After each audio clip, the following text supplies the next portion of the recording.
Hello guys and welcome to my new video, and today we're going to be talking about healing in the War Within. Now, I've tested every single healer when it comes to the War Within beta, and this video is my suggestions about how to improve healing, how to improve healing specs, how the healing works in terms of healing through damage, whether it's good or bad, all of those things. Basically, the biggest issues that I come across based on many hours of testing. Now, keep in mind, this is beta. I'm making a lot of assumptions in terms of trying out talent builds that might not be that great right now, but might be better in the future.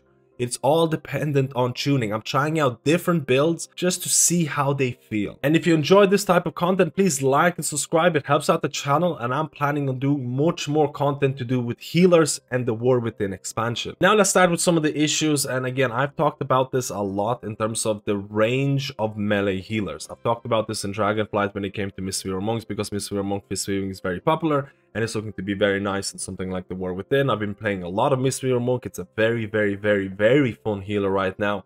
But one of the issues that existed in Dragonflight is their melee range. Fistweaving, ancient teachings, they kind of require you to stay close to enemy hitboxes, or again the boss hitbox. For example, it's not that big of an issue as a Mistweaver if you're approaching a trash pack and you're just doing that spin to win in terms of spinning crank. It can absolutely become an issue when you're facing a tyrannical boss and you're required to stay in melee. Maybe the hitbox is somewhat questionable and you have to step out and you can't hit the boss with your melee abilities and someone dies. It becomes really annoying to play around. And the same thing is kind of happening in the War Within, because it's even worse actually. For example, when I'm trying out, or when I'm playing my Holy Paladin, I'm trying out Avenging Crusader. I'm not saying Avenging Crusader is going to be the way to go. It's just something that I wanted to test out. Now, playing Avenging Crusader, you want to hit abilities like Crusader Strike in order to heal true damage. But you don't have talents to increase your melee range like Crusader's Reprieve, because that is gone. That is Blizzard's philosophy coming into the War Within in terms of, hey, we want to create a bigger distinction between melee and range. We're removing a lot of these melee range increasing talents. Just an example, this is the Crusader Strike's range that you see on live servers, and this is the range that you get on beta. This is extremely noticeable because Avenging Crusader is a window where you want to optimize your DPS because you want to heal through your damage. You can see where Blizzard is coming from when they're making these kind of statements, but I don't think this mentality should be applied to healers, especially healers who have to heal through damage while staying in melee. I think there's a big distinction between a melee DPS who has to step out of melee because of a swirly for a second and they lose DPS, versus a healer who has to step out of melee range, who heals through damage while in melee and they can't hit their melee abilities and someone dies. There's a much higher risk reward applied to that melee healer, and that is not always, again, I don't think it's okay. And this applies to a lot of healers out there in World of Warcraft and in the War Within. You can actually include Resto Druid in this list because you are getting some new talents that give you Heart of the Wild. And during Heart of the Wild, if you have a talent Dream of Scenarios, you are able to heal true damage while Heart of the Wild is active. Now, this has ranged and melee DPS portion to it. Let's assume the melee DPS portion is worth getting into and you kind of shapeshift, you're dealing damage, you pop your Heart of the Wild and you want to heal through your damage. You can now say that some of your abilities as Resto Druid could use a range increase to make this transition smoother. So my overall suggestion for this is that Blizzard should really rethink that melee mentality or melee range mentality for healers. I think being a healer right now is already anxiety inducing, and the fact that you have to stay in melee for certain healers, it is more difficult to play than ranged in some cases. And I believe that if you rely on staying in melee to heal through damage, you should get a little bit of leeway, because healing is not the same as DPS. But that is honestly not the biggest issue right now, and a lot of people can still play around this. I would like to see melee range increase for a lot of these healers, because it would just make healing a lot more fun and less punishing, which is honestly a good thing in my eyes. But the biggest thing with range is Preservation of Evoker, because every single week I check the blue post to see when they're going to reduce the range restrictions for Preservation of Evoker, when Preservation of Evoker is going to be, again, quotation marks, playable. In my honest opinion, Preservation of Evoker is extremely fun healer, and in the War Within, it's getting some really decent hero talents. Arguably the most interesting. Again, I'll make a video about this, but I'm really happy about the direction of Preservation of Evoker in the War Within. I like the hero talents. They kind of give you a bit of different mix of abilities and things like that, and I kind of really like it. I really do enjoy. I could really see myself playing Preservation of Evoker, but the fact that you still have range limitations honestly makes this spec almost dead on arrival for me. Range limitations existed for Preservation Evoker since it was created in Dragonflight, but in Season 1 a lot of people were playing Preservation Evoker mainly because the healing it was doing is absolutely insane. It was head and shoulders above everyone else, maybe with the exception of Restoration Druid at the start of Season 1, because those were the two healers that were able to meet the HPS checks, especially when it came to Mythic Plus content. People were playing Preservation Evoker, they were like saying, hey, I'm willing to play around the range limitations because I'm able to pump heals. But ever since Season 1, Blizzard kind of evened out the playing field between healers. Preservation healing output was somewhat more comparable to other healers, and the population plummeted for Evokers. And that is mainly because, again, augmentation was introduced, but also the fact that most people were like, hey, I'm not willing to play around the range limitations and get the same amount of output that other healers. I would rather just play a Resto Druid and do the same amount of healing and not have to worry about this. And this is why Evokers, the population has really been dwindling ever since then. And I was really hoping that in the War Within, Blizzard would say they'll throw in the towel, they'll admit defeat in terms of range restrictions for healers. Just doesn't work in the same way as it does for DPS. As I mentioned before, I'm enjoying my Preservation Evoker in the War Within immensely because I like the hero talent trees. Believe me, it's rare to have two decent hero talent trees as a healer. You usually have one good one and one crap one to some extent. I like the fact that some of the more popular Dragonflight tier sets are being implemented in either the spec tree or the hero tree, and it's making the spec feel more interesting and fun to play. But guys, how many of you were maining Preservation Evoker in Dragonflight and progressing something like Mythic Tindril and the fact that you have a range limitation on Magic Dispel? How did it feel to progress that fight with range limitations on this spell, considering that the spell is extremely important in that fight? In my honest opinion, at the bare minimum, Blizzard should increase the range of some of your abilities, things like Magic Dispel, Living Flame, Echo, maybe a couple of other abilities. And why am I saying this? Because I know Blizzard wants empowered abilities to feel like they're not trivial. If you increase the range of empowered abilities, Blizzard will be like, then what's the point of aiming them at all? And I do have to say the Spirit Bloom doesn't really feel like an empowered ability. I genuinely believe Spirit Bloom could have its range increased as well, because let's be honest, it's not telegraphed like you have Fire Breath or something like Dream Breath. I think Blizzard needs to admit defeat here. I think they need to increase the range of some of your abilities. For example, if they increase the range of some of your abilities but not empowered abilities, Blizzard could still say, hey, this is a niche class. You have limited range on your empowered abilities, which are very different from all the other spells that other healers have. You have these empowered abilities, you have limited range on that, but everything else is going to have the same range to kind of create a more, how do I say, more even playing field. I'm saying this because I don't think Blizzard wants to increase the range of all your abilities as Evoker. I think they still want to keep that niche, because from what I've seen, they seem to be very reluctant about making any changes. When you look at other classes, Priests for example, they receive a talent that increases their range. And the fact that Augmentation Evoker is getting talents like Arcane Reach, it's basically straight up a kick in the teeth to Preservation Evokers who are yet to see anything to do with range increase. But I'm waffling on too much. Let's talk about some of the other issues that healers have in the War Within, and you probably have heard this a lot, or people mention this a lot, and that is button bloat. Button bloat in the War Within is something that is evident for certain healers out there, but certain other healers have been, or how do I say, people have addressed some of the button bloat issues for certain specs out there. They made it better, they removed certain abilities, they made them into spell procs, or certain healers have it better than others, and it's very, very evident when you play something like a Holy Paladin in the War Within beta and you're like, what is this? You still have an insane amount of abilities to press cooldowns.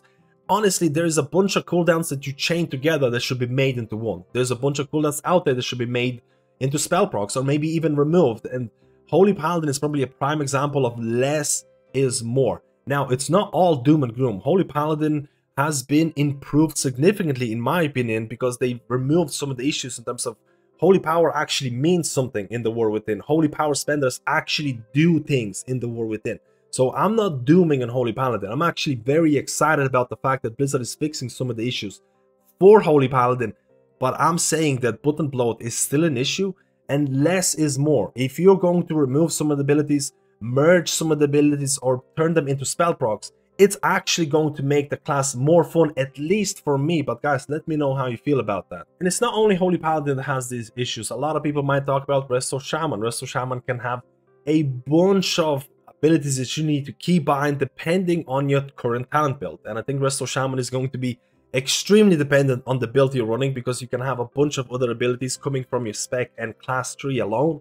You also have things like Holy Priest, especially in something like Raid environment, where you pick up more healing abilities, and it feels like sometimes that you're pressing 2 or 3 abilities that do the same thing but in a kind of different way. So this button bloat is actually evident for multiple healing specs out there, and I think it's even more evident when you're playing a healer that has a bunch of buttons to press, and you're also picking a hero talent build that also requires or gives you an additional button to press, and now you're playing a class and you need to have like an MMO mouse with a bunch of buttons on the side. You need to have help and harm macros, and maybe you get an unused trinket and you tell to yourself, I don't really want this unused trinket because I genuinely don't have the keybinds for it. There is so many people that come to my stream every single day and they ask me, which healer should I play? Which is a great healer to play for a new player? And I give them suggestions, and they're like, hey, I don't really want to play this healer because it has so many keybinds and I'm really put off by it. I think Blizzard should really kind of take a step back and look at some of these healers and realize that less is more. Now, it's not all doom and gloom, because there are healers who've improved. For example, Mistweaver Monk, the person who is responsible for Mistweaver Monk has been on point in my opinion, because a lot of the abilities for Mistweaver Monk have been either removed or turned into spell procs. A perfect example, Zen Pulse. It's no longer an ability that you need to activate, it is a spell proc that you get and you track, and it doesn't interrupt your main rotation, it just kind of gives you, hey, my next heal is going to do this, okay, that's cool. Also for Mistweaver Monk, you also have abilities like Chi Wave, which used to be an active ability and now is a spell proc that is guaranteed to happen. It's not going to interrupt your main rotation all that much, and it's a perfect example of, hey, we're gonna turn these abilities that kind of take you away from your main rotation, we're gonna turn them into spell procs that you can track, you can see them on your screen, but it's going to still create a fluid main rotation without taking away from your main rotation. Simplicity in this form makes the class feel better, and I think this kind of mentality should be applied for a lot of other healers who struggle with managing their buttons on action bars. And it's important to note that as I am editing this video, Blizzard has changed Divine Favor for Holy Paladins to be a spell proc that is based on the usage of Barrier of Fate or Holy Prism, which is honestly exactly what I've been talking about, and it is a great step forward. I don't think it's enough yet to reduce the button bloat for Holy Paladins, but honestly, it's giving me so much hope for Paladin in the future. And I did not forget Resto Druids. Resto Druids can absolutely have button bloat, especially if you're trying to min-max your DPS in something like high mythical keys. But Blizzard is trying to make that a little bit easier in the War Within. They're removing abilities like Adaptive Swarm. They placed Flourish on the same choice node as Photosynthesis. So based on tuning right now, we'll have to see if Flourish is going to be used. Again, that can change from week to week. They also made shapeshifting a little bit easier if you're into shapeshifting as a Resto Druid. Even though this talent is placed in a relatively awkward position in the Druid class tree, and I still believe that the Druid class tree could use additional work to make it more accessible. We're also removing things like Boomkin form for Resto Druids, which I'm not sure if Blizzard is trying to eliminate that kind of Boomkin and Convoke interaction that some players were playing in Mythic Blizzard's Resto Druids, but they would Convoke in Boomkin form, but you can't really do that anymore right now in the War Within. So Blizzard, I think, is trying to simplify some of that gameplay, especially when it comes to that Mythic Plus content in terms of maintenance buffs or in terms of shapeshifting, or trying to make it more fluid with certain talents. Kind of talk about the fact that a lot of the healing cooldowns out there got some really massive buffs when it comes to something like 5-man content. And there are a couple of healers out there who don't really like to pick up. For example, Resto Druid doesn't really run Tranquility in 5-man content.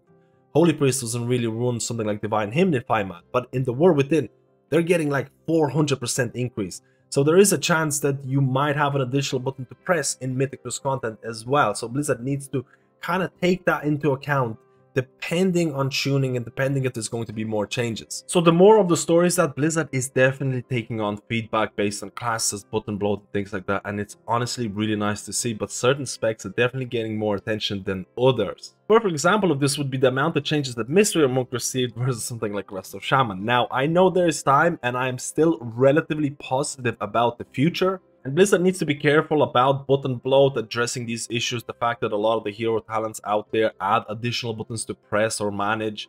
How are they going to merge certain spells, maybe turn them into spell procs? How are they going to achieve it for a lot of the specs out there, and I hope that all the specs are going to get equal attention, which is honestly probably one of my biggest issues right now. But overall, I'm relatively happy about what's happening, and again, there is still time. And lastly, before I end the video, I want to talk about the defensive bloat, and this is something that people have been talking for quite a while right now in terms of, hey, certain specs out there have 2 or 3 unused defensives, certain specs only have far less than that.